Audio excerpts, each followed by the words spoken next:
রহমানির রহিম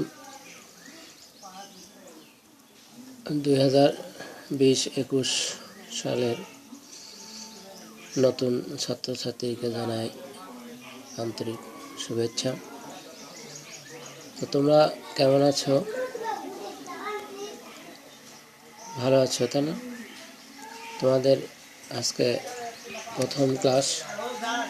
এই প্রথম ক্লাসে আমি পরিচয় দিচ্ছি। আমি মোহাম্মদ সাইফুল ইসলাম, ব্যবস্থাপনা বিভাগ, দোলগোলা ডিগ্রি কলেজ, বগুড়া। আজকে আলোচনার মধ্যে ব্যবস্থাপনা সম্পর্কে আলোচনা করব। ব্যবস্থাপনা হলো সংঘবদ্ধ মানব জীবনের ব্যবস্থাপনা এক অতি অপরিহার্য বিষয়। কতিপয় ব্যক্তি যখন কোনো সাধারণ উদ্দেশ্য অর্জনের জন্য একত্রিত হয়, তখন তাদের সঠিকভাবে পরিচালনার প্রয়োজন পড়ে। সেখানে যদি কেউ পরিচালক না থাকেন, যদি কেউ নেতৃত্ব না দেন, তবে বিশৃঙ্খলা দেখা দেওয়াই স্বাভাবিক। এইরূপ বিশৃঙ্খলার মানুষ সহ সকল উপকরণের কার্যকর ব্যবহার অসম্ভব করে তোলে। তাই একদল মানুষকে তাদের লক্ষ্যপানে এগিয়ে নেওয়ার কার্যকর প্রয়াস বা শক্তি হলো ব্যবস্থাপনা। আর যে বা যারা এই প্রয়াস চালান, তাদেরকে ব্যবস্থাপক, প্রশাসক, নির্বাহী, পরিচালক ইত্যাদি নামে অভিহিত করা হয়। এরূপ প্রয়াস শুধু ব্যবসায়ের ক্ষেত্রেই সীমাবদ্ধ নয়। শিক্ষা প্রতিষ্ঠান, হাসপাতাল, সরকারি প্রতিষ্ঠান, বেসরকারি সংস্থা ইত্যাদি সকল ক্ষেত্রেই প্রযোজ্য। তাই এরূপ প্রয়াস প্রচেষ্টা সম্পর্কে সবারই সম্যক জ্ঞান থাকা আবশ্যক।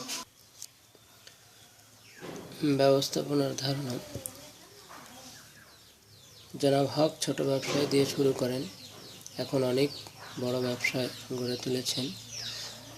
এখন অনেক মানুষ তার প্রতিষ্ঠানে কাজ করে, কারখানার নতুন নতুন মেশিনও বানিয়েছেন।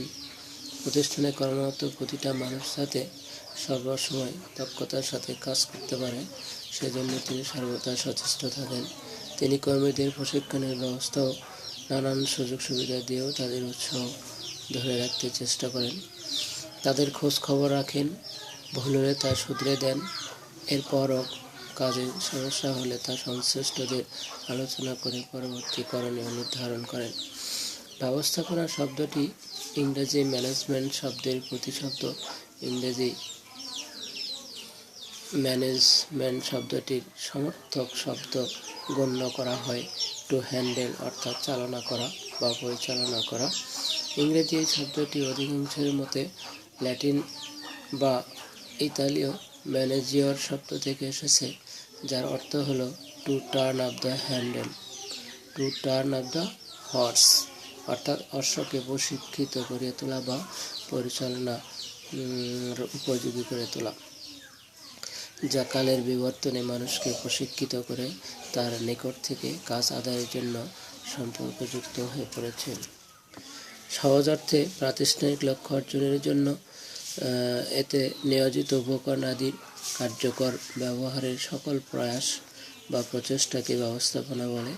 এরূপ প্রয়াস বা প্রচেষ্টার সাথে সম্পৃক্ত ব্যক্তিবর্গকে ব্যবস্থাপক বলা হয়ে থাকে, অর্থাৎ ব্যবস্থাপনার কাজে যিনি জড়িত তাকেই ব্যবস্থাপক বলা হয়ে থাকে। সঠিকভাবে সব কিছু চালাতে পারার উপরই উপকরণাদির কার্যকর ব্যবহার বা লক্ষ্য অর্জন নির্ভর করে। একটা প্রতিষ্ঠানে দুই ধরনের উপকরণ থাকে, মানবীয় এবং বস্তুগত। মানবীয় উপকরণ বলতে মানুষ বা জনশক্তিকে বোঝায়, আর বস্তুগত উপকরণ বলতে যন্ত্রপাতি, কাঁচামাল, অর্থ, বাজার বা পদ্ধতিকে বোঝানো হয়ে থাকে। এদেরকে সংক্ষেপে 6Mও বলা হয়ে থাকে, যেমন man, machine, material, money, market and method. উপকরণের কার্যকর ব্যবহার সম্ভব হলেই একটা প্রতিষ্ঠান তার কাঙ্ক্ষিত ফলাফল লাভ করতে পারে। তাই এদের কার্যকর ব্যবহারের জন্য ব্যবস্থাপকগণ প্রতিষ্ঠানে ধারাবাহিক ও সুশৃঙ্খল কর্মপ্রয়াস চালান, যাতে ব্যবস্থাপনার প্রক্রিয়া নামে অভিহিত করা হয়। এরূপ প্রক্রিয়ার সাথে পরিকল্পনা, সংগঠন, কর্মী সংস্থান, নির্দেশনা, পেশনা, সমন্বয় সাধন এবং নিয়ন্ত্রণ কাজে তাই প্রকৃত অর্থে উপকরণাদির কার্যকর ব্যবহার করে লক্ষ্যে পৌঁছানোর জন্য পরিকল্পনা, সংগঠন, নির্দেশনা, প্রেষণা, কর্মী সংস্থান, সমন্বয় সাধন ও নিয়ন্ত্রণ কার্যকে ব্যবস্থাপনা বলা হয়ে থাকে।